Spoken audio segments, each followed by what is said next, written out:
On November 24, 2009, 26-year-old John Edward Jones entered Nutty Putty Cave in Utah with his brother Josh and 9 other friends and family members. Though he was an experienced caver, this was John's first time exploring Nutty Putty. The cave had been closed temporarily in the past after other people became stuck in its extremely narrow passages, but it had recently reopened to visitors with a special permit. Josh had secured one, and the group went in expecting a fun, casual exploration. The beginning of the cave was fairly open, featuring popular routes like the Big Slide and the Maze. However, John and Josh quickly grew bored of the easy areas and started looking for something more challenging. They were particularly interested in a passage called the Birth Canal, notorious for its tightness.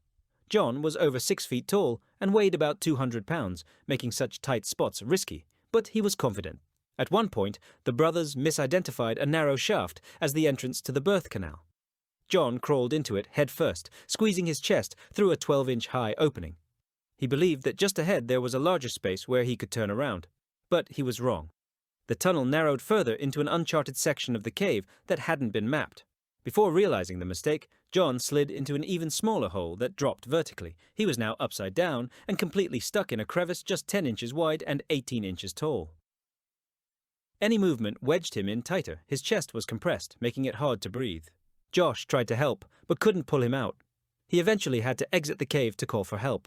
Rescuers began arriving 3 hours later. They brought ropes and pulleys and attempted several methods to get John out. In total, more than 130 people were involved in the rescue operation.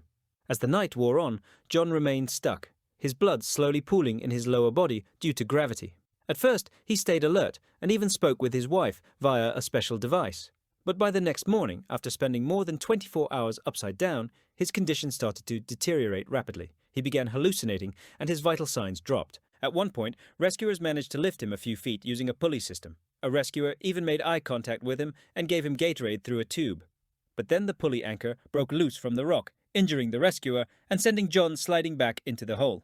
Later attempts to free him failed. His body was becoming too weak to assist in the escape.